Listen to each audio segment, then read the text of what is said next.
She walked into school like any other new girl, quiet, polished, invisible. But when the Golden Boys crew tried to break her spirit, they had no idea who they were messing with, or that she was raised by a Marine. What happened next? No one saw it coming. They say evil wears a mask. At Lincoln High School, it wore a smile, the kind of smile that greets you in the hallway and rots the moment you walk past, the kind that says, welcome but means, know your place. It smelled like cinnamon, air fresheners, and privilege, masked behind bulletin boards, with Diversity Week flyers and glass trophy cases filled with achievements from only one kind of student. And on that warm Monday morning, just as the bell rang across Savannah's prettiest high school campus, Amari Taylor stepped through the front gate, unaware she was walking straight into a war no one had warned her about. She didn't look like the kind of girl they expected. Tall, poised, her skin a rich bronze tone, glowing in the Georgia sunlight, her hair woven into rows of immaculate braids that had taken 6 long hours, and the practiced fingers of an auntie back home to perfect. She wore a navy blazer with her mother's gold locket tucked beneath the collar. Her skirt was ironed flat, her shoes polished so clean they reflected the sky. Not a thread out of place. She had dressed like it was an interview.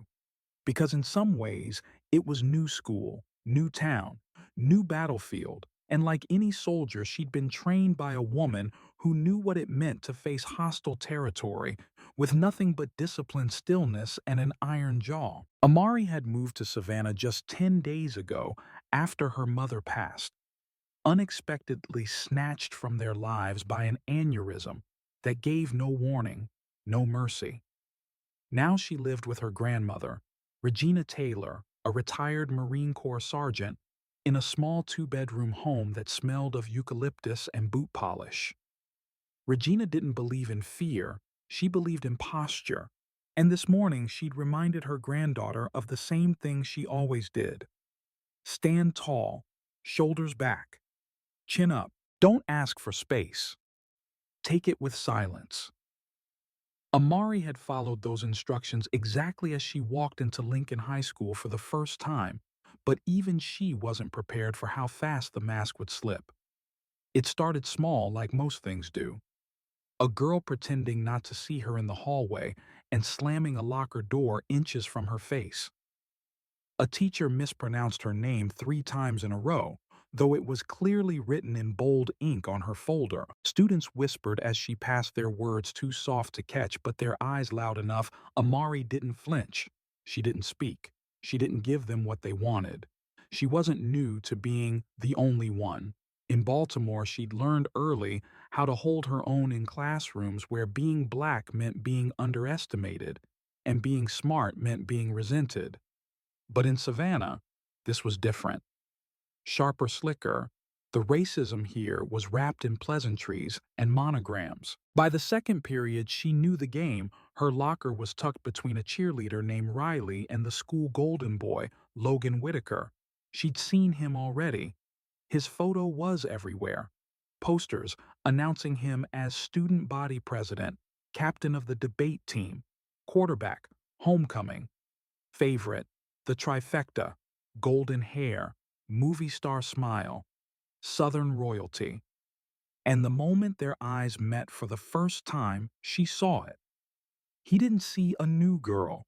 He saw a threat. "Hey," Logan said, smiling as he leaned against the lockers. "New here?" Amari nodded. "Just moved from Baltimore." "Oh," he said, drawing out the word like it tasted bad. "Big city girl, huh?" His friends appeared from nowhere. Brent lean and quiet with a face like a snake, and Colby heavy-set with eyes that didn't blink enough. Brent grinned. "Damn, you military or something. You're walking like you're about to join the Secret Service." Amari ignored him. Colby laughed. "Or Wakanda." "Right, Logan." The others chuckled. A few nearby students looked away awkwardly. Amari stared straight ahead. Her grandmother's voice rang clear. "They lose control, you win." She opened her locker, slid her books inside, and walked away. But she felt it. their eyes crawling over her back. She'd been tested, and they didn't like that she hadn't flinched. In APUS history, it only escalated. Mr. Pennington, a pale, tired man who looked like he'd rather be grading essays than teaching, opened the floor for discussion. Who can tell me about the economic roots of the Civil War? Silence. Then, Amari's hand rose. Mr. Pennington blinked. Yes, Miss Taylor. She straightened her shoulders. The Southern economy was built on slave labor, primarily in agriculture. The shift away from that labor source threatened the wealth and identity of the South, which made compromise nearly impossible. Another silence, then snickering behind her. Someone read ahead, Brent muttered. Colby whispered loud enough for half the room to hear. She probably thinks Lincoln was black too. Laughter followed. Mr. Pennington didn't correct them. He didn't say a word, he just moved on. And Amari learned something else. Silence wasn't just a survival tactic.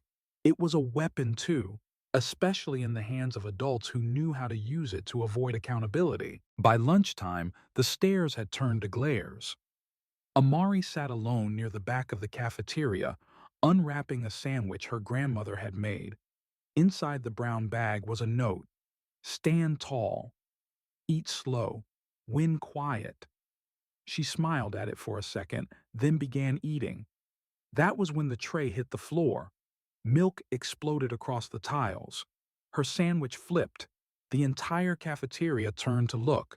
Oops, Colby said, laughing, standing over her with empty hands and zero remorse. Didn't see you there. Logan stood nearby, arms crossed. Watching Brent had his phone out recording.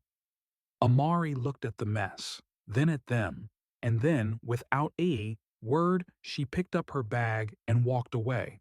Not because she was scared, because she was choosing the right battlefield, but she didn't know they'd already chosen theirs. That night, the video surfaced. Girl, can't take a joke. Baltimore doesn't teach manners. She should have stayed where she came from. And by the next morning, the principal had called her in not to address the harassment, not to ask if she was okay, but to issue her a formal warning for disrupting school harmony. No mention of the tray, no mention of the comments, no mention of the recording. Just you need to find a better way to integrate. As if her presence was the crime. Amari said nothing, but her knuckles went white under the desk. And later, when she got home and walked down to the basement, the smell of old leather and sweat hanging in the air, Regina handed her a pair of gloves without a word, and she began to train again. Punch after punch, breath after breath, everything she couldn't say became motion, became control. Regina watched from the stairwell. She hasn't run yet, she whispered to herself. But God help them if she decides to turn around. If you're still listening, then you're just getting started. Because what happens next? They thought she would break, but they forgot one thing.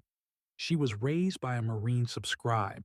If this story has you on the edge of your seat, your support helps us bring more powerful stories like this to light. Trust me, you'll want to stay for the ending. And now here's a question for you. If you were Amari, what would you have done in the cafeteria? A. Confront them on the spot. B. Ignore them and walk away. Drop your answer in the comments and tell us why. Let's talk. There's a moment quiet and invisible when the body holds its last breath of composure, a moment so small it could pass unnoticed until it snaps. For Amari Taylor, that moment came on the third day. It wasn't after the video went viral, though. That certainly helped. It wasn't even after the cafeteria incident became a public spectacle, twisted online by strangers who weren't there but felt entitled to an opinion. It was after the silence of the school, the silence of her teachers, the silence of the other students who had laughed behind their hands or pulled out their phones instead of speaking up. It was the silence that filled the air. After her name was called over the intercom, Amari Taylor, please report to the principal's office. That walk down the polished hallways, past the glass trophy cases, past the same students who refused to look her in the eye, felt like walking into a courtroom where the verdict had already been written. Principal Grayson sat behind his desk with an envelope already in hand. No greeting, no offer of a seat. "Amari," he said without looking up, "we've reviewed the video footage from the cafeteria, and while I understand that you may feel provoked this kind of behavior, this disruption is not acceptable at Lincoln." She didn't speak. Her fingers gripped the strap of her backpack, knuckles white. "You're suspended for 3 days," he continued, "effective immediately." Amari blinked once. The air in the room thinned. "You're suspending me," she said finally, her voice level. "You were involved in a physical incident that created an unsafe environment." "I didn't touch anyone," she replied slower. "This time, I didn't throw anything. I didn't raise my voice." "They did. I understand it's complicated," he said, brushing the air with his hand, as if waving away an inconvenient truth. "But perception matters. We need to be mindful of appearances, especially when things spread online." Perception? That word landed like a slap. He didn't care about the truth. He cared about control. He slid the envelope across the table. "This isn't punitive. Just a pause. For everyone to cool off. A pause. For her to disappear. For the school to wash its hands clean." Amari took the envelope, stood, and left without another word. When she stepped outside, the sun was blinding. Regina was waiting in the car, her hands folded over the steering wheel like she was holding back a storm. She didn't speak right away, didn't ask what happened, just started the car and drove. Amari sat in the passenger seat, the envelope still unopened in her lap. "They suspended you," Regina asked finally, once they were 2 blocks away. "Yes, for what?" "For existing in the wrong hallway." The silence between them was heavy, but not empty. It was packed with rage, tightly folded, carefully sealed. Regina's jaw worked in small movements like she was chewing on every word she wanted to say, but knew wouldn't fix a damn thing. When they got home, Regina didn't go to the kitchen like usual. She didn't start the rice or take off her boots. Instead, she walked into the basement, their makeshift training space, and turned on the lights. I checked. The soft hum of the bulb filled the space as she reached up and steadied the heavy bag hanging from the ceiling. She didn't call Amari. She didn't have to. 15 minutes later, Amari stood at the top of the stairs in sweats and bare feet, her hands wrapped in white cloth, the envelope from the school unopened on the kitchen table. She descended without a word. The first punch was light, just contact, a soundless exhale against canvas. The second hit harder, until every hit echoed off the cement walls like a battle cry. She wasn't allowed to scream in public. Her fists found rhythm, jab, jab, cross, her breath timed with each strike. She wasn't punching Logan. She wasn't punching Brent or Colby. She was punching every teacher who didn't stop it, every classmate who looked away, every administrator who said, "We don't want to make this about race." Regina stood nearby, arms crossed, watching, not to critique, not to correct, but to bear witness. Because there is something sacred about watching someone fight their pain, not through rage, but through discipline. When Amari stopped, her shoulders were trembling, sweat ran down her temples, soaking her collar. Her hands shook, not from exhaustion, but from everything she hadn't allowed herself to feel. "I did everything right," she whispered, eyes fixed on the wall. "I didn't react. I didn't yell. I stayed calm. I know. I controlled every step, every breath." Regina stepped forward, placing a hand on her back. "That's the part they hate the most." Amari's voice cracked. "Then why does it feel like I'm still the one who lost? Because the system was never built to protect her. Because silence is only powerful when it's a choice, not when it's forced on you." Regina said nothing, just pressed her hand firmly between Amari's shoulders until her breath slowed. That night, Amari didn't eat dinner. She lay on her bed staring at the ceiling while voices screamed in her head, voices from the hall, from the internet, from the office. They weren't just calling her names anymore. They were daring her to fall apart. At 2 a.m., she walked back downstairs in the dark. The basement light stayed off. She hid the bag in silence. The next morning, Regina found a rock on their front porch, wrapped in paper taped clumsily. 4 words scrawled in thick black marker: "Stay in your place." Amari didn't cry. She picked up the rock with gloved hands and placed it on the kitchen counter beside the unopened envelope from the school. Then she went upstairs, showered, dressed, and packed her backpack with fresh notebooks. She was still suspended. She was still alone, but she wasn't broken. Not yet. The internet had found the cafeteria video, and by day 3 of her suspension, it had spread past Savannah. A few progressive pages reposted it. Then Black community pages. Then someone with a verified check mark. The caption was simple: "New girl, Marine Grandma, Georgia." You'll want to watch this. By the end of the day, it had 3 million views.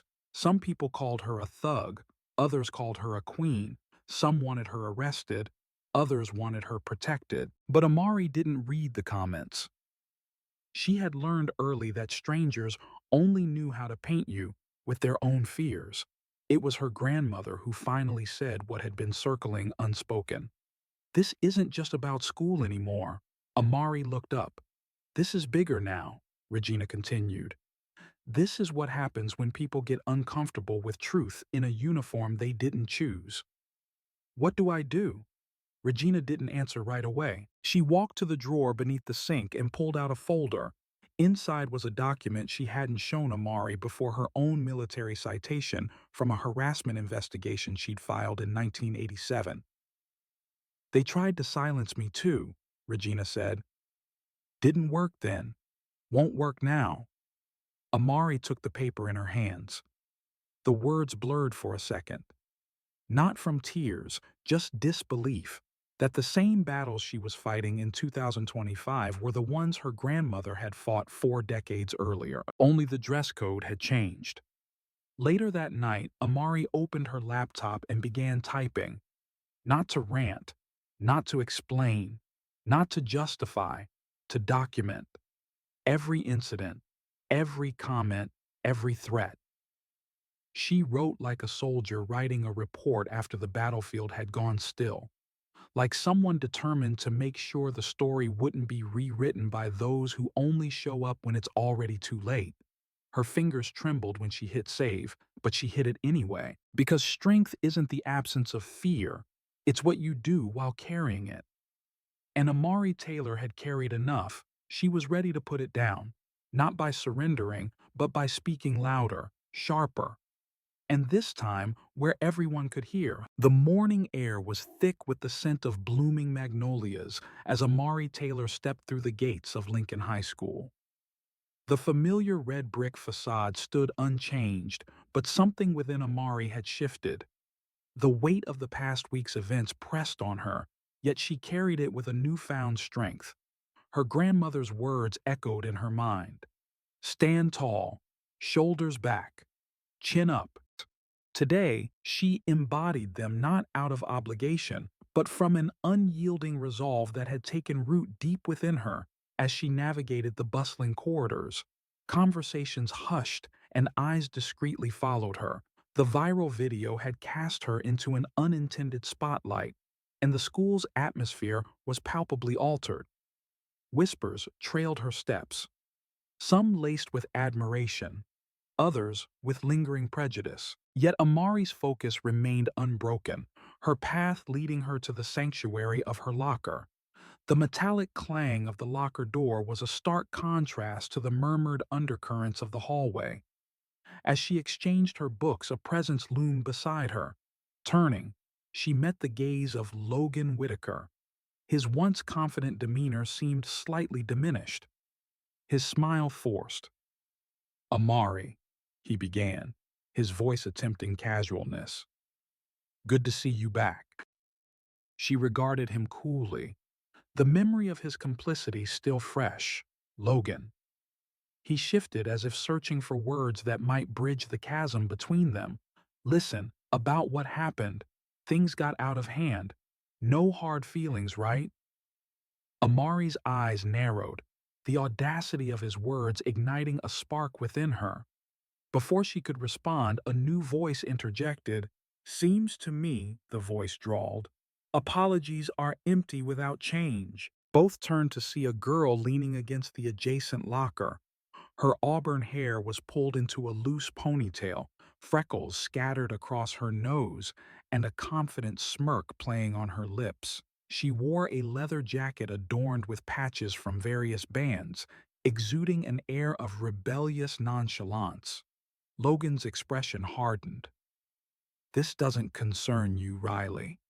Riley's green eyes gleamed with defiance. When injustice walks these halls, it concerns all of us.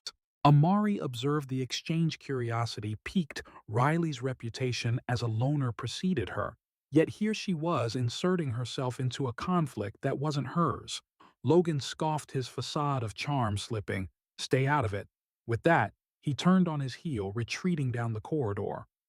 Riley watched him go, then turned to Amari, extending a hand. Riley Prescott, she introduced. Seems you've had a rough welcome. Amari accepted the handshake, noting the firm grip. Amari Taylor. And that's an understatement. Riley's smirk softened into a genuine smile. People like Logan thrive on intimidation, but they underestimate those who refuse to bow. A flicker of gratitude warmed Amari's chest. Thanks for stepping in. Riley shrugged. Bullies bank in isolation. Strength comes in numbers. The warning bell rang, signaling the impending start of classes. Riley tilted her head toward the direction of the classrooms. Walk with me, she offered. Amari nodded, and together they navigated the maze of students. An unspoken alliance formed between them, a shared understanding of the battles fought in silence. Throughout the day, Amari noticed a subtle shift. Riley's presence beside her acted as a deterrent to the usual sneers and whispered insults. It was as if the school's social hierarchy had been momentarily disrupted, leaving uncertainty in its wake. During lunch, they found a spot beneath the sprawling branches of an old oak tree. The shade provided respite from the Georgia sun, and the relative seclusion allowed for candid conversation. So, Riley began biting into an apple. Baltimore, huh? Must be quite the change. Amari nodded, unwrapping her sandwich. Savannah's slower, more contained. Riley chuckled. That's one way to put it. People here don't take kindly to outsiders, especially those who challenge the status quo. Amari's gaze drifted to the distant football field where Logan and his cronies lounged, their laughter carrying across the yard. Seems the status quo is overdue for a shakeup. Riley followed her line of sight, her expression darkening. Logan's family has deep roots here. His father practically owns half the town. That kind of power breeds entitlement. Amari sighed, the weight of systemic privilege pressing down. It's exhausting constantly having to prove your worth. Riley's eyes softened with empathy. You shouldn't have to, but until the world catches up, we'll stand together. The solidarity in Riley's words fortified Amari's resolve. She realized that while her grandmother had equipped her with the tools to endure, allies like Riley provided the support to thrive. As the week progressed, their bond deepened. They studied together, exchanged stories, and found solace in shared experiences. Riley introduced Amari to her small circle of friends, each an outlier in their own right, and together they formed a mosaic of resilience. Yet the undercurrents of tension remained. Logan's glares grew more pronounced, his frustration evident.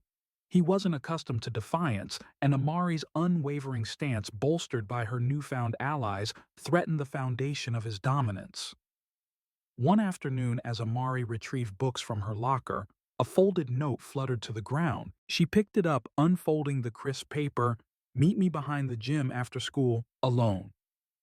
We need to talk, Logan. A surge of apprehension coursed through her. Confrontation was imminent. She debated ignoring the summons but knew that avoidance would only prolong the inevitable. After the final bell, she informed Riley of the note. Concern etched across her friend's face. "You can't go alone," Riley insisted.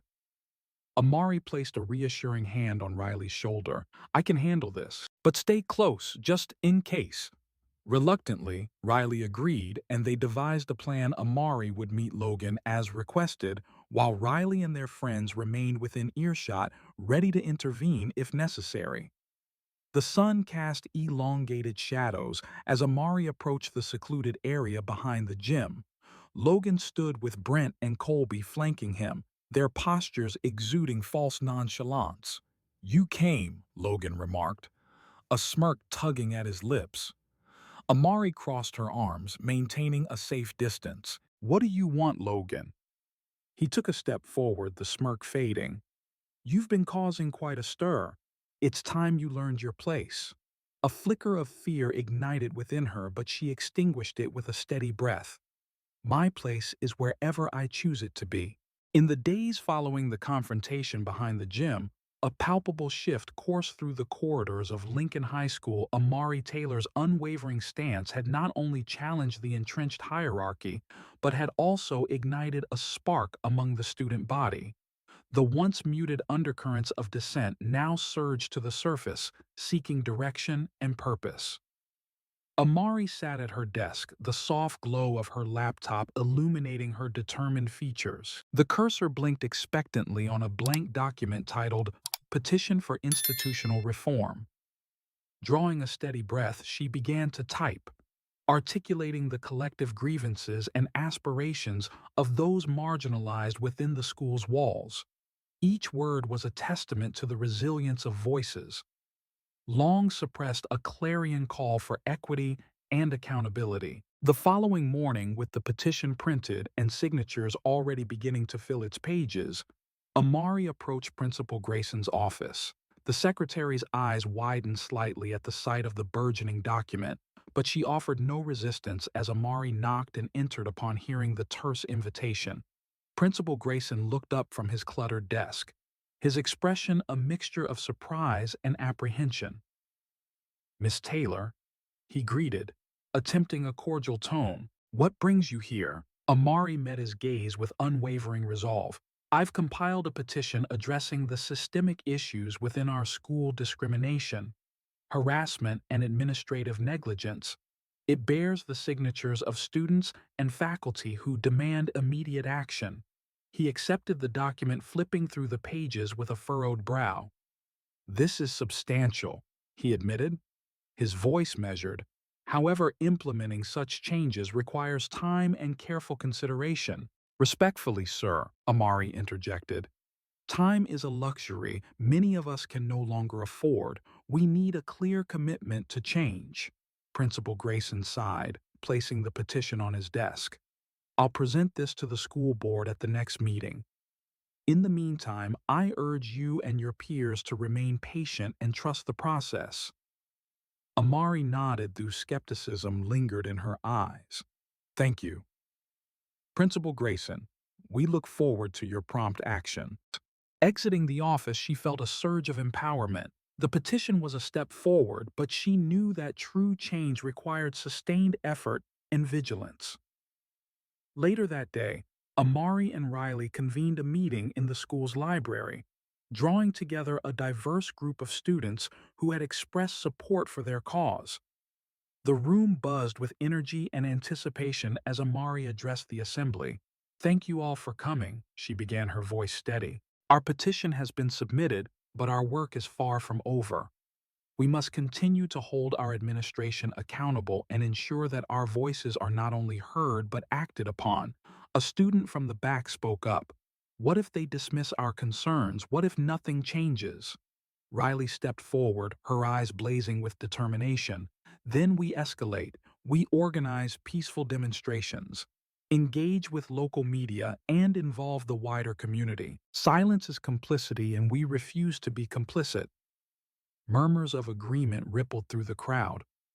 Plans were set in motion for a student-led forum inviting parents, teachers, and community leaders to discuss the pressing issues openly. As the days unfolded, the momentum grew. The forum attracted significant attention with local news outlets covering the event. Amari found herself at the forefront of interviews, articulating the collective frustrations and hopes of her peers. One evening, as she returned home exhausted yet invigorated, her grandmother, Regina, awaited her in the living room. The older woman's eyes reflected a mixture of pride and concern. "You've taken on a heavy burden, Amari," Regina said softly.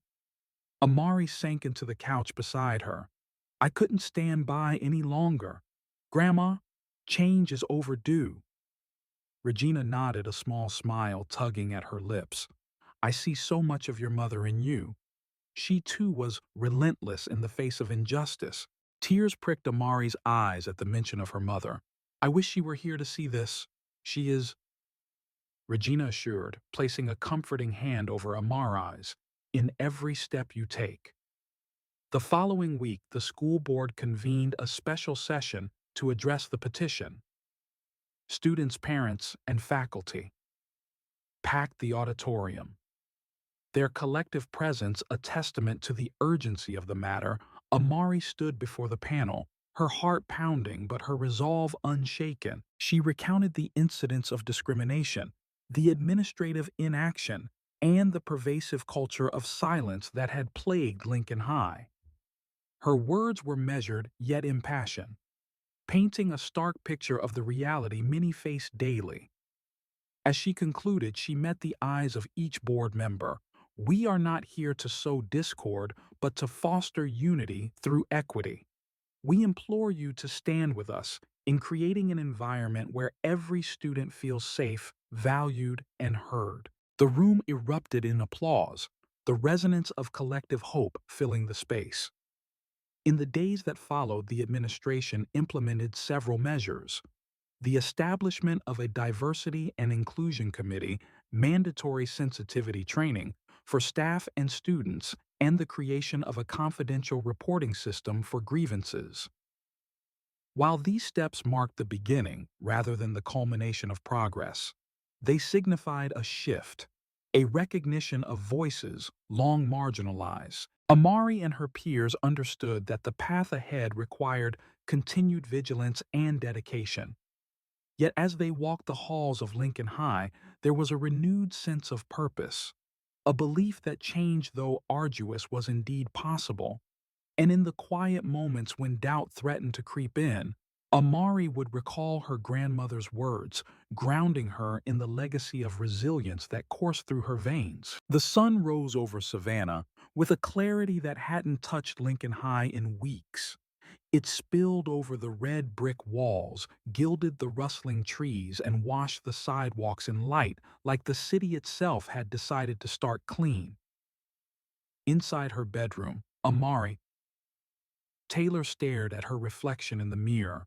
Her mother's leather jacket hung on her shoulders like armor, soft but strong, like the woman who had once worn it. Her braids, newly done, framed her face, but it was her eyes that held the story, the storms they had weathered, the resolve they now carried. There was no more hiding, not from herself, not from them. She zipped her backpack heavy with textbooks, meeting agendas and notes scribbled during long nights. Regina stood at the door watching with a quiet pride only a Marine and a grandmother could carry. She said nothing at first, she didn't have to. Their mornings had grown into a rhythm of unsaid things rooted in trust. "You good?" Regina finally asked. Amari nodded. "I'm ready." Regina's voice was calm even.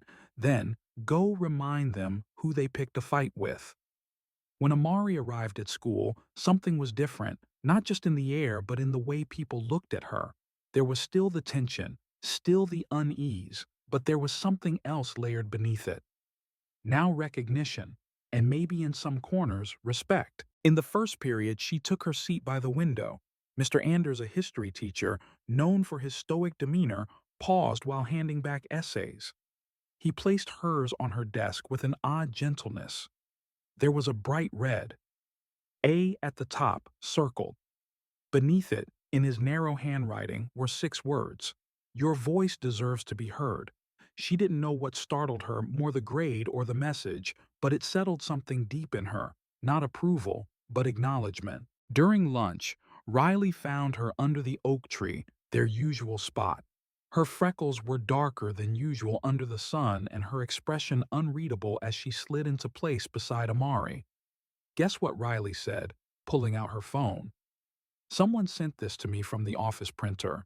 It was a scan of a letter printed on the official school district letterhead. A formal apology addressed to Amari Taylor.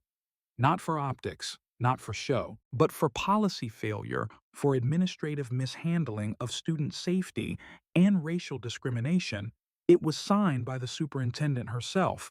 Amari read it once slowly, then again, faster. Her throat tightened. They don't get to write the ending, Riley said, leaning back on her elbows. You do. The announcement came during the sixth period. The intercom crackled to life. The vice principal's voice, usually dry and detached, sounded unnaturally firm. All students and staff are invited to attend an open assembly in the auditorium this afternoon at 2:15. Attendance is required. A low buzz moved through the room. Nobody knew what it was for. Nobody expected what was coming. At 2:15 sharp, the auditorium was full. Rows of students fidgeted in their seats, whispering and speculating. Teachers lined the back wall. Principal Grayson stood on stage, his tie askew and his hands clasped tight behind his back. But it wasn't he who stepped to the podium.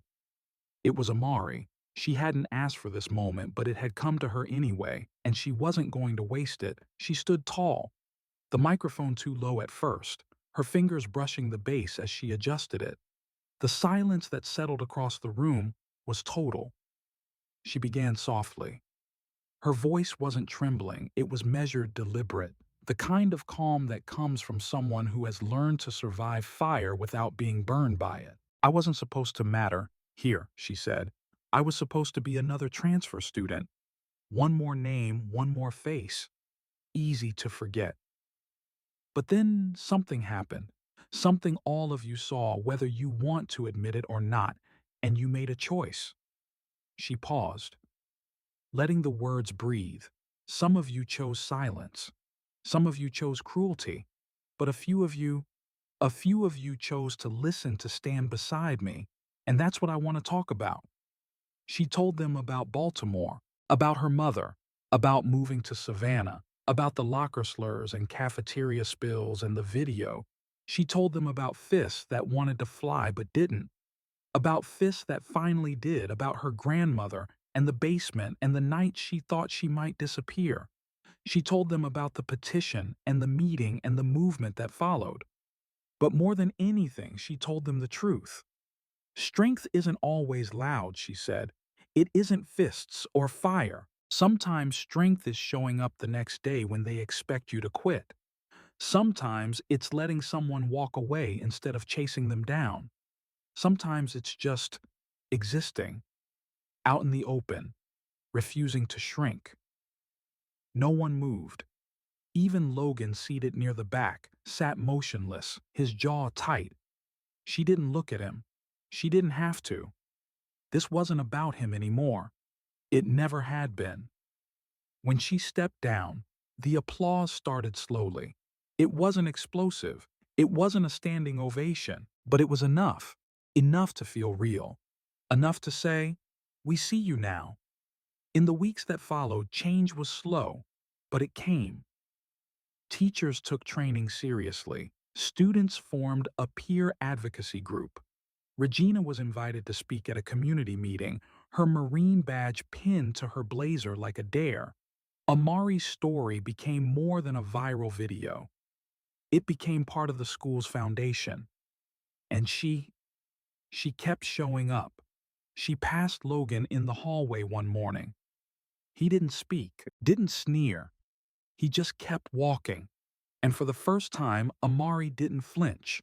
She didn't tighten her shoulders or check who was behind her. She just walked. Later that day, she opened her locker and found a note tucked between her textbooks.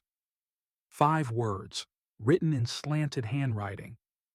You change more than the rules. She didn't recognize the writing. Maybe that was the point. That evening, as the sun dipped over Savannah's rooftops, Amari and Regina sat on the porch together. The street was quiet. The magnolia trees waved lazily in the breeze. You know, Regina said, sipping her tea, when I was your age, I got suspended for fighting back too. The only difference was I didn't have you to look up to. Amari smiled, her head resting against the back of the chair. I didn't fight alone, she said. I just fought loud enough that no one could pretend not to hear. Regina nodded. You didn't just fight, you led. Silence stretched between them, but it was the kind that warmed rather than chilled. In a school that once tried to erase her, Amari had etched her name in ink.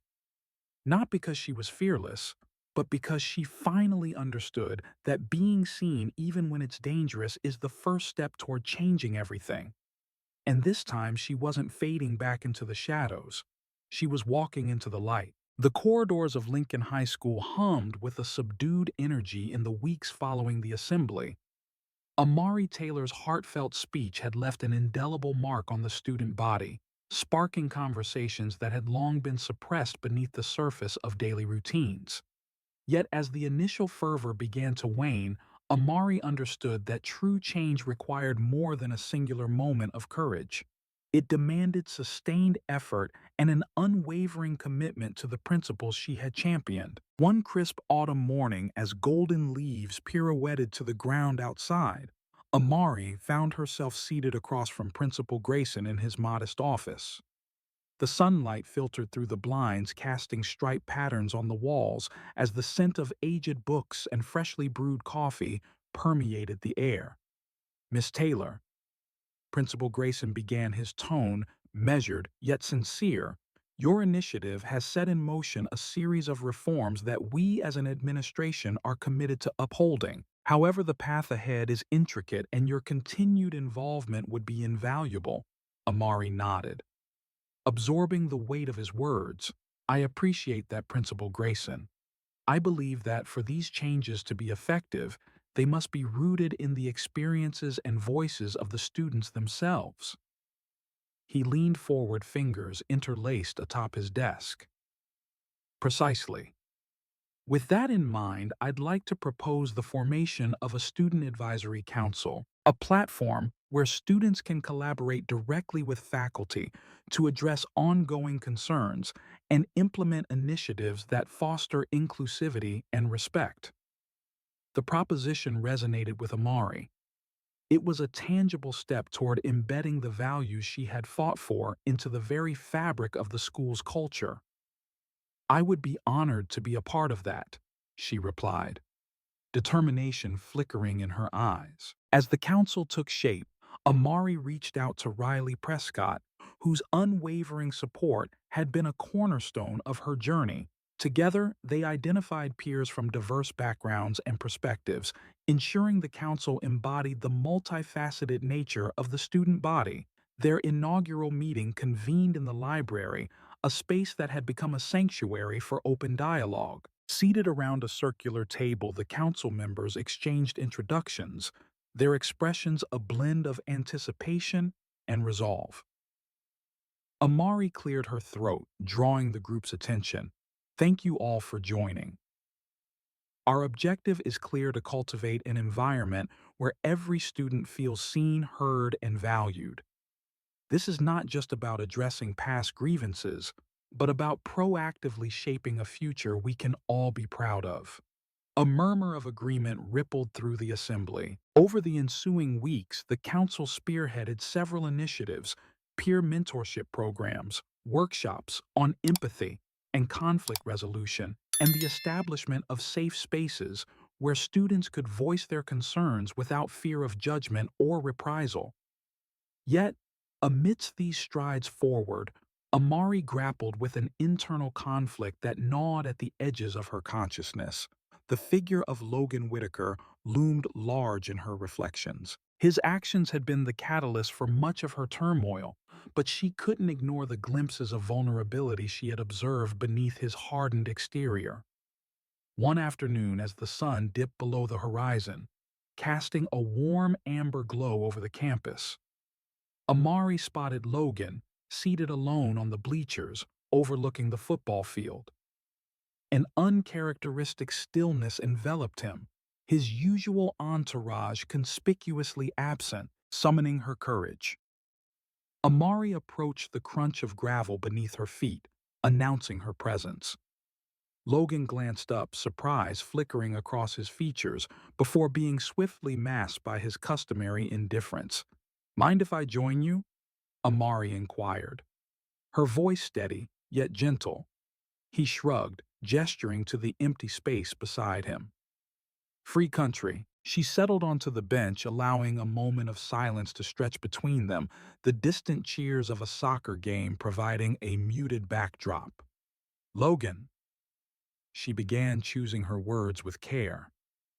"I've spent a lot of time reflecting on everything that's transpired between us." He exhaled sharply, a bitter chuckle escaping his lips. "Here to rub it in? Tell me how I've been dethroned." Amari shook her head. "No, that's not it. I want to understand, not justify, but understand. Why did you feel the need to assert control over others in the way that you did?" Logan's jaw tightened, his gaze fixed on the horizon. For a moment she thought he might dismiss her question, but then he spoke, his voice tinged with a vulnerability she hadn't anticipated. "Do you ever feel like you're living in someone else's shadow? Like no matter what you do, you'll never measure up?" He paused, swallowing hard. "My father. He's a hard man. Expectations are sky high and affection is. Conditional controlling others was the one way I felt I had any power, any worth." Amari absorbed his confession, the pieces of the puzzle clicking into place. "That doesn't excuse the pain you've caused," she said softly, "but it does shed light on it." He turned to face her, eyes searching hers. "I don't expect forgiveness. I probably don't deserve it." "Forgiveness isn't about deserving," Amari replied. "It's about healing for both of us." A silence settled over them, not of discomfort, but of mutual acknowledgement. The path to redemption was long and fraught, but perhaps, in this shared moment of honesty, a step had been taken. As days turned into weeks, the culture at Lincoln High continued to evolve. The Student Advisory Council's initiatives bore fruit, fostering a sense of community and mutual respect that had once seemed unattainable. Amari's relationship with Logan remained complex. While trust was not easily rebuilt, their candid conversation paved the way for a tentative understanding. Logan began attending council meetings not as a leader but as a participant willing to listen and learn.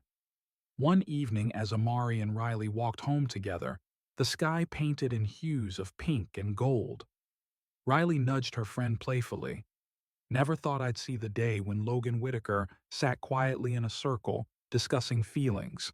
Amari laughed, the sound light and unburdened. "People can change. Sometimes they just need the opportunity." Riley's expression grew contemplative. "You know, Amari, what you've done here? It's more than just changing a school. You've changed lives." Amari's gaze drifted to the horizon, a sense of fulfillment blossoming within her. "I couldn't have done it alone. It's always been about us, about everyone choosing to stand up and stand together." As they reached Amari's doorstep, Regina stood waiting, a knowing smile gracing her features. "Changing the world one step at a time, huh?" she remarked, wrapping her granddaughter in a warm embrace. Amari leaned into the hug, the weight of the past months melting away, one step at a time. And in that moment, beneath the vast expanse of the evening sky, Amari Taylor knew that while the journey was far from over, they were on the right path, a path illuminated by resilience, understanding. Amari sat at her usual spot in the library, a thick hardcover balanced on her knees, her back resting against a shelf that smelled of old paper and polished wood. The midday sun filtered through the tall windows, pooling soft light across the worn carpet. Students came and went, each of them glimpsing the girl in the leather jacket who had in the course of a few tumultuous months become a catalyst for change at Lincoln High. She still felt those fleeting stares, curiosity, respect, wariness, but they no longer bit at her like they once had. They were simply there, small ripples in a sea she was finally learning to navigate. She had arrived early that day, slipping into the library while it was still hushed. The rest of the Student Advisory Council would trickle in after the last bell, and they would discuss their next round of initiatives. Although progress had been made, she felt there was a delicate thread running through the school's new climate, one that might snap if neglected. She thought about how many times she had wished for a quick solution, a single bold act that would eradicate prejudice and fear. Now she understood that a single act, no matter how courageous, wasn't enough. Real change was like tending a garden. It needed sunlight, water, constant care. Her eyes flicked to the corner of the library where a poster announced the upcoming football game. Logan was still quarterback, still the center of local attention on Friday nights. Their relationship was complicated. He no longer tried to undermine her, no longer threw barbs her way. If anything, he seemed subdued these days, as though forced to see pieces of himself he'd never dared acknowledge. His occasional presence at council meetings never caused any outbursts, but neither had it fostered a sudden friendship. Now and again, she caught him watching her as if he wanted to say something and kept deciding against it. Across the room, someone cleared their throat. Amari glanced up to see Riley approaching, with that easy stride of hers, the same rebellious air, the same jacket with band patches. There was more brightness in her face now, though, as if a weight had lifted. She dropped her bag on the table. "You're here early," Riley said, folding her arms and leaning against a bookshelf. "Couldn't wait to bury yourself in more reading." Amari smiled. "Guess I needed a moment to think. Sometimes this place is the only quiet spot left in the whole school." Riley nodded, glancing around at the shelves and the dust motes drifting in the sunbeams. "I used to come here alone after class too, back when the only thing I wanted was to be invisible. It's weird how life flips on you now. I'm part of a council that meets right here, planning events that put us in front of everybody." Amari closed her book and set it aside. "We can't hide forever." The day we spoke up, it was like stepping out onto a stage with all the lights on. No going back to the shadows now. Right? Riley's lips quivered into a half smile. "Yeah, I guess we can't." The next hour passed in a blur of students heading to final classes. The library's hush vanished, replaced by the usual between-period bustle. By late afternoon, the other council members gathered around their table, pushing aside textbooks to make room for notebooks, laptops, and half-finished cups of coffee. Together, they hashed out details for a school-wide workshop on empathy and cooperation. Another building block, they hoped, in reshaping Lincoln High's culture. Amari took the lead not because she craved authority, but because people naturally looked to her for direction. She asked questions, listened carefully, and emphasized the importance of including every voice in the conversation. When the meeting concluded, the council members rose from their seats in a chatter of relief and excitement. Some still wore cautious expressions as though anticipating hidden opposition, but most seemed buoyed by the momentum. The next session would be in a week, and they dispersed in small groups, each clutching their tasks like newly minted assignments of hope. Riley hung back with Amari. They walked out of the library together into the corridor, which still smelled faintly of bleach and pencil shavings. The day was almost done. Lockers clanged. Teachers guided lingering students to the exits. This was the time of day Amari usually found the walk home a quiet, reflective stretch, except she had one more stop to make. She waved goodbye to Riley and headed toward Principal Grayson's office, where she had scheduled a follow-up on the progress of the new reporting system. The hallway leading to the administrative wing was deserted, the floors reflecting the fluorescent glow overhead. With each step, she recalled the first time she had walked here, the day she was handed a suspension slip. The memory had lost some of its sting, but still carried a residual ache of betrayal. She wondered if she would ever completely separate those images from these walls. Pushing the thought aside, she drew in a fortifying breath and knocked on the office door. Principal Grayson stood by a file cabinet, shoulders somewhat hunched. When he turned, his expression was less harried than usual. He gestured for Amari to take a seat. "How are you?" he asked, settling behind the desk. His tone was softer than it had been in past conversations. "I'm fine," she said, folding her hands on her lap. "I wanted to check in about the reporting platform. We've had a few students mention they tried to submit concerns last week, but they never got a response. The council is worried it might discourage people from coming forward if the system isn't properly monitored." He nodded, rifling through a set of papers. "I've seen some of those reports. We had a small glitch in the email forwarding, but the issue's been flagged, and IT is fixing it. I'd like you to reassure students that their submissions haven't been ignored. They just ended up stuck in a loop. Our staff will address them as soon as they're retrieved." Amari's shoulders relaxed a fraction. "That's good to hear. I'll spread the word." He rubbed his eyes in a weary gesture. "I know things aren't perfect, but if there's any silver lining in all this mess, it's that at least we're trying. I hope you believe me when I say I'm committed.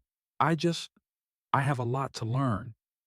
She studied him for a moment, remembering the stern figure who had once waved away her concerns. "I appreciate the honesty.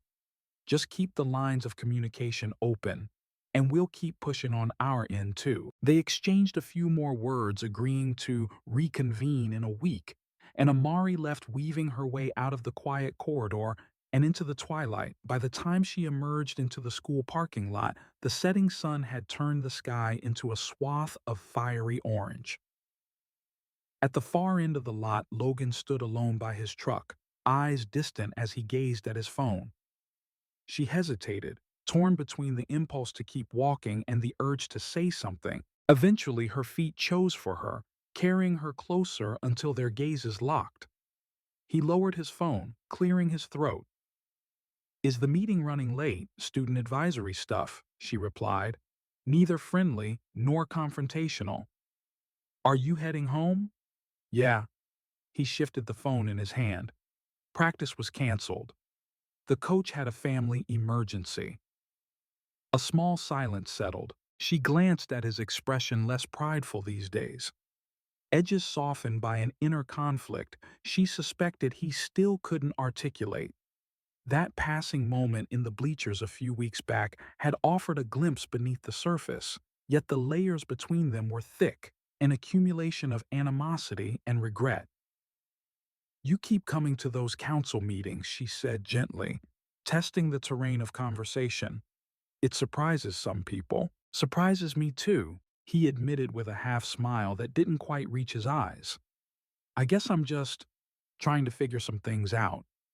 She nodded, letting the words hang in the warm evening air. "That's a start."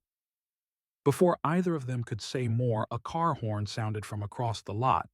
Logan gave a quick tilt of his head in goodbye, climbed into his truck and pulled away, leaving Amari with her thoughts echoing in the hush. She walked home beneath trees shedding their leaves in slow golden spirals, her mind drifting to how precarious it all felt. Change that had begun, progress that was inching forward, and the flicker of possibility that even those who once stood against her might find a different path. That night she sat at the dinner table with Regina. Her grandmother's posture was as straight as ever, but there was a softness in the corners of her mouth as she listened to Amari's recount of the day's events. Outside, cicadas hummed under a half-moon sky. "How do you feel about it all?" Regina asked when Amari finished describing the reporting glitch, still determined. Amari leaned back, considering the question. I'm not tired of fighting, just worried. Sometimes it feels like every time we solve one problem, another pops up. But I guess that's how it goes when you're changing something that's been broken for a long time. Regina nodded slowly as if measuring each of Amari's words. Fighting isn't always about fists. It's about persistence, and you've shown plenty of that. Just remember that you're allowed to breathe. Sometimes, battles can wear a person down if they never pause to rest. Amari smiled, the tension in her shoulders loosening. I'll remember. Thanks. The next day brought a reminder that not everyone had been won over by the shift in atmosphere. A note was slipped under the council's meeting room door, unsigned, typed, and venomous. It accused the group of overstepping, told them they were meddling, insisted that the school was better off without troublemakers. Amari read it once, her heart sinking, then passed it around. Faces darkened. A few looked frightened, but she spoke calmly, reminding them that anonymous threats were a sign they were rattling the status quo. They decided unanimously to continue more resolute than ever. Even so, that disquieting undercurrent lingered for the rest of the week, especially for members of the council who had never been targeted before. A rumor circulated that certain parents outraged by the new policies were pressuring the school board to rein in the council's influence. Some teachers skirted these discussions entirely afraid of stepping into controversy. At times, Amari felt like she was trudging through thick mud, every step forward resisted by invisible hands tugging her back. On Friday, she found a moment of reprieve in an unexpected place, the art room. She had wandered in by chance at lunch, searching for a quiet spot, and discovered that an advanced art class was working on a mural project, an entire wall being transformed with vibrant paint. She recognized a few faces, kids who rarely spoke in council meetings but had signed the petition back when the changes began, standing by a palette splashed with bright colors. A girl named Simone gestured for Amari to come closer. The mural depicted the silhouette of students standing hand in hand, each figure a different hue set against a sky swirling with clouds and stars. "This is our way of supporting what you guys are doing," Simone explained, brush poised in her slender fingers. "We want people to see that unity can be beautiful. People respond to art in ways they can't." To arguments, Amari's chest tightened with gratitude. She saw the swirl of pinks and blues, the subtle lines that formed shapes of faces, and she couldn't help but see her own reflection in the strokes. It felt like all the tension of the week lifted for a moment, replaced by a sense of awe at what creativity could accomplish. Sometimes words only carried you so far. Sometimes images bridged the gap. She took a spare brush, dipped it in golden paint, and carefully filled in a small patch of sky, feeling an almost meditative calm. "This is amazing," she said. "Thank you for doing this." When the lunch bell signaled the end of the period, she left the art room with a renewed sense of purpose.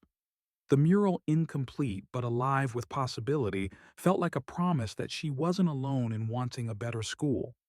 Others were also pushing forward, using their own gifts to speak up. That afternoon, she volunteered to help a teacher run a used book sale in the courtyard, an annual fundraiser that rarely drew large crowds. She stood behind a table crowded with paperbacks and old textbooks greeting passers-by.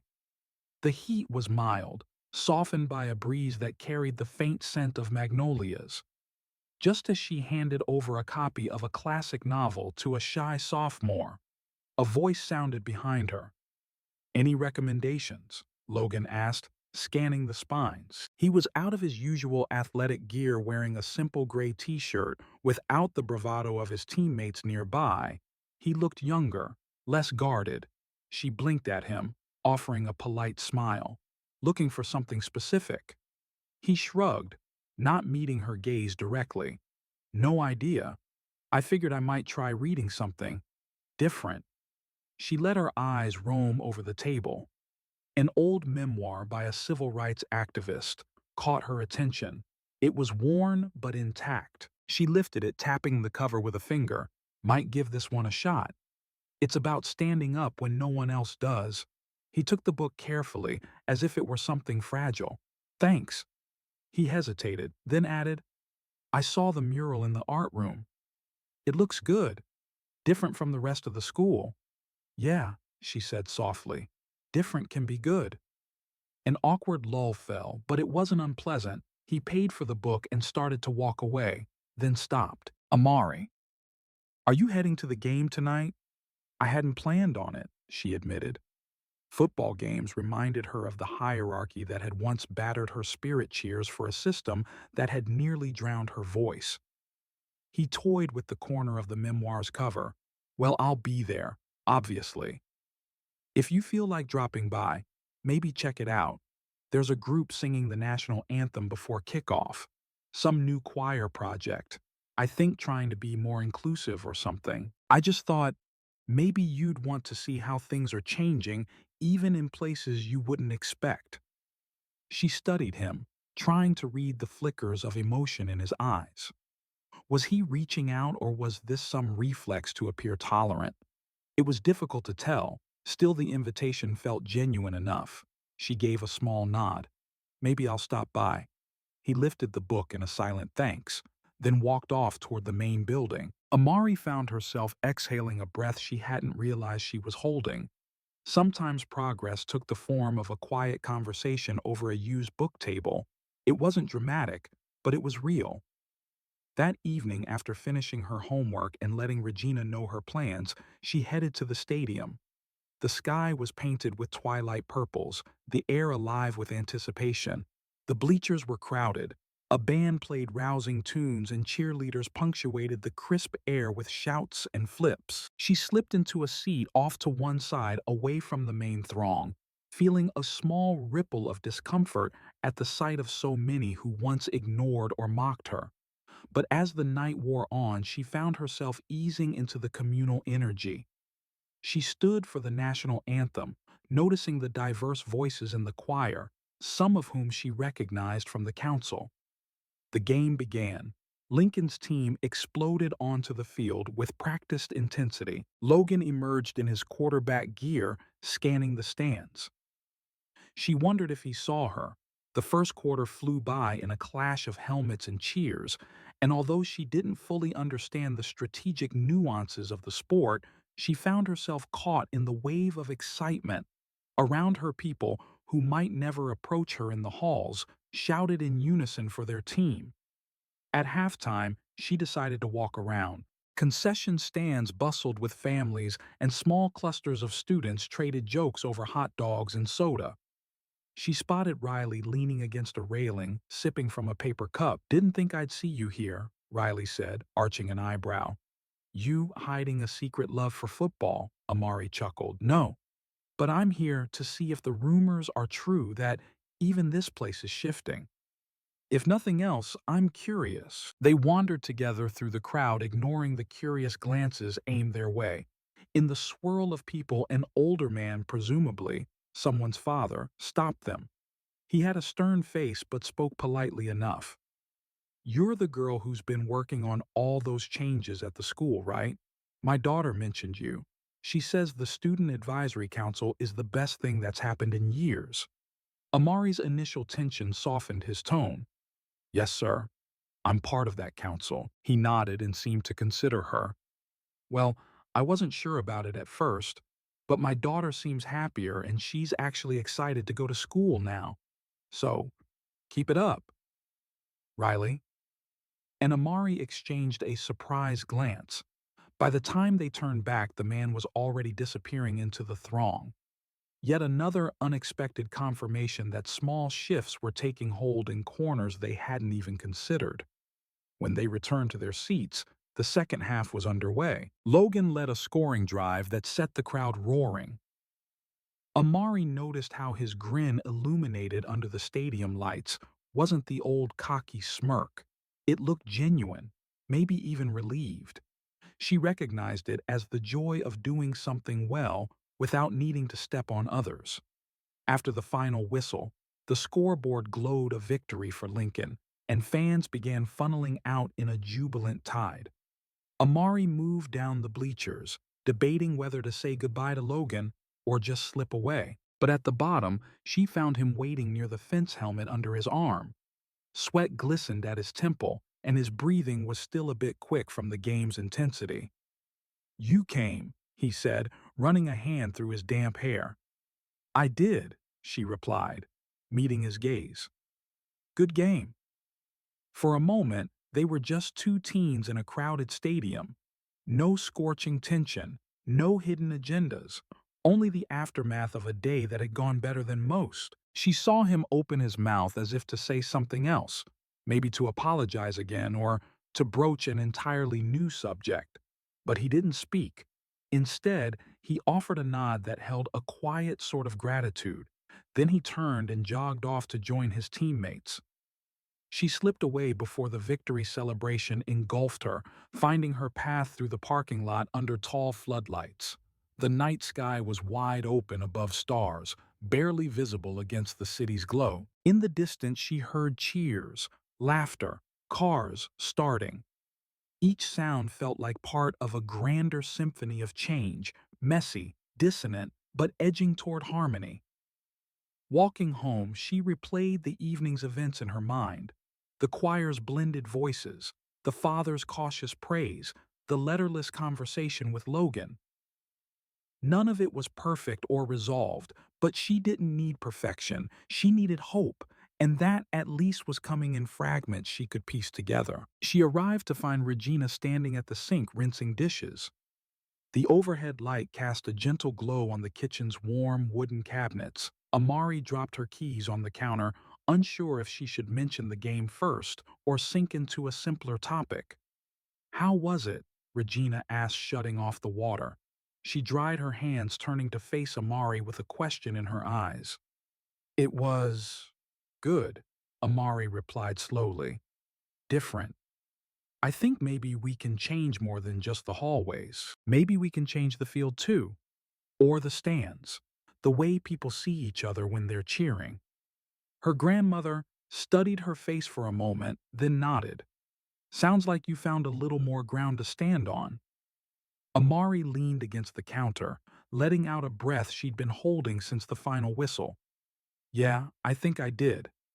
That night, she couldn't sleep immediately. She changed into comfortable clothes and went down to the basement where the heavy bag still hung a silent witness to her frustrations and resilience. She didn't turn on the overhead light. In the pale glow from the single window, she tapped the bag lightly, trying to sense if she still needed the thunder of her fists to speak for her. But her arms felt loose, calm. It wasn't that her anger was gone, it was simply transformed. She no longer felt caged by the need to fight the same old battles. Now she had others fighting alongside her, and more corners of the school seemed ready to listen.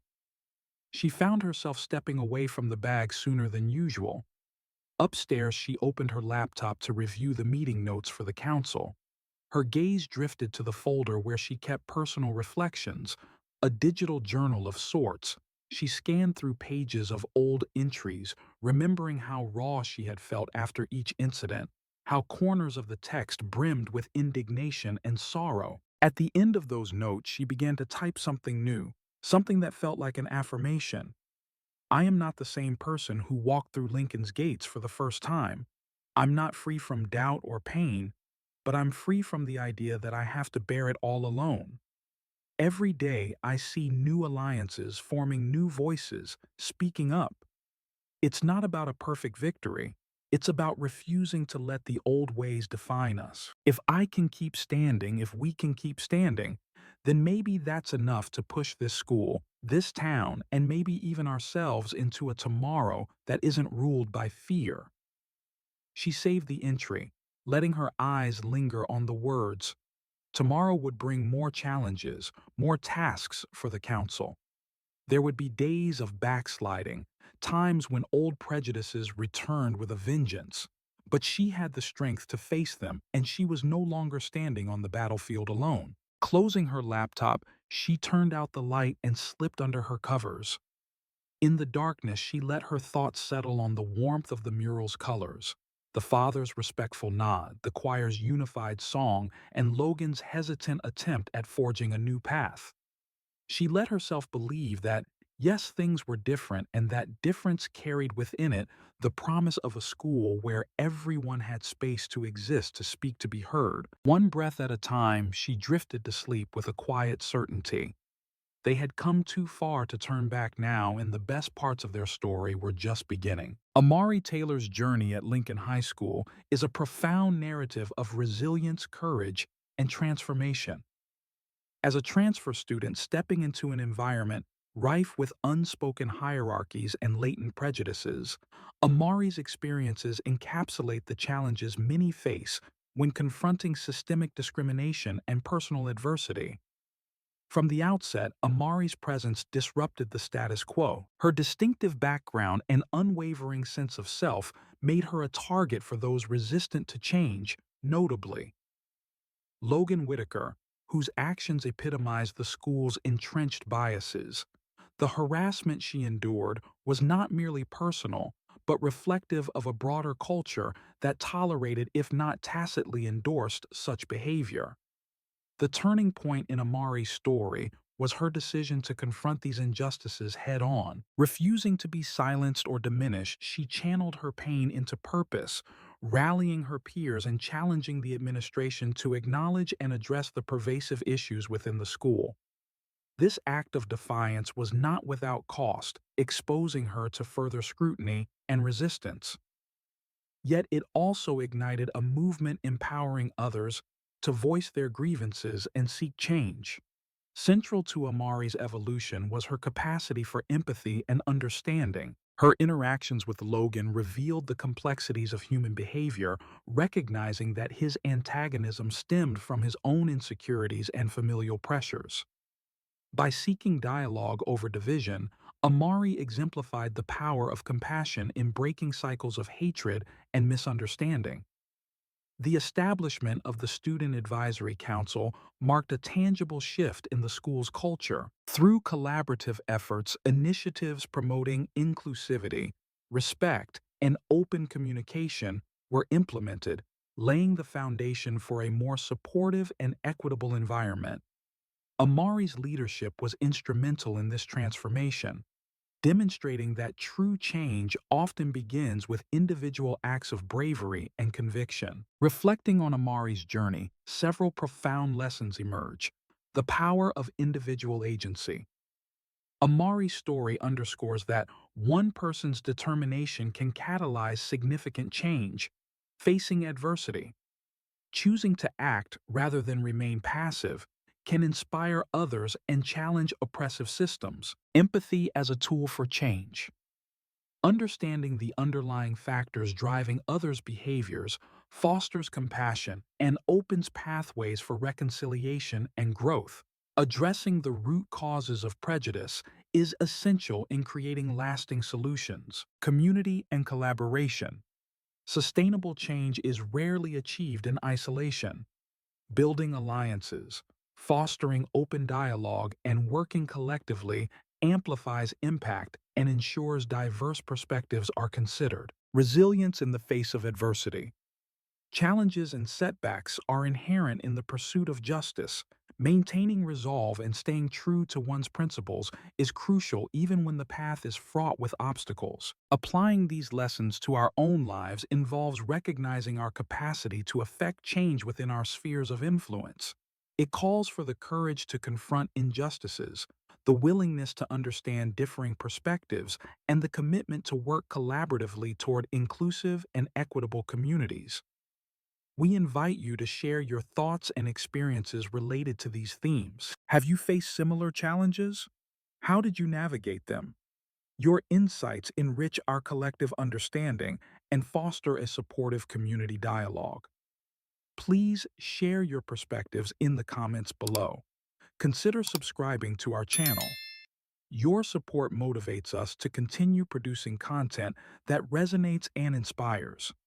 Additionally, if you're inclined, donations are greatly appreciated. They enable us to maintain the quality of our content and address the challenges inherent in creating meaningful narratives. Thank you for being part of our community and for your continued support.